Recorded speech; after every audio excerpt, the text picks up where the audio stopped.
Happy Pongal to every one. Sunday morning 6 to 7:30 Pongal வைக்கலாம் எல்லாமே ready பண்ணியிருந்தோம். அடுப்புலாம் தொடச்சிட்டு பொட்டு வச்சுட்டு பொங்கல் பானையில் மஞ்சள் குங்குமம் பொட்டு வச்சுட்டு மஞ்சள் கிழங்கு கட்டிட்டு பொங்கல் வைக்க ஸ்டார்ட் பண்ணிட்டோம். பொங்கல் பானையில் பொங்கல் நல்லாவே பொங்கி வந்துச்சு. பொங்கலோ பொங்கல் அப்படி சொல்லிட்டு இருந்தோம். ஸோ ஒன்றில் வெண்பொங்கல், ஒன்று சக்கரை பொங்கல். மார்னிங்கே சாமி கும்பிடலான்னு ரெடி பண்ணிகிட்ருக்கோம். ஸோ சக்கரை பொங்கலும் வெண்பொங்கலும் ஃபஸ்ட்டு வந்து ரெடி பண்ணி வச்சுட்டோம்.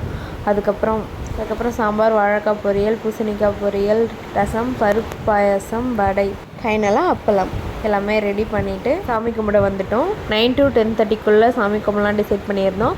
ஸோ 9:30 நாங்கள் ரெடி பண்ணிவிட்டு 10 o'clock போல் சாமி கும்பிட ஸ்டார்ட் பண்ணோம். சாமி கும்பிட்டுட்டு காக்காக்கெலாம் வச்சுட்டு நாங்கள் எல்லாருமே சாப்பிட்டோம். எங்கள் வீட்டில் பொங்கல் இப்படி தான் செலிப்ரேட் பண்ணோம். பொங்கல் உங்கள் வீட்டில் எப்படி செலிப்ரேட் பண்ணீங்கன்னு கமெண்ட் பண்ணுங்கள். நெக்ஸ்ட் வீடியோவில் மீட் பண்ணலாம். பாய். ஹாப்பி பொங்கல்.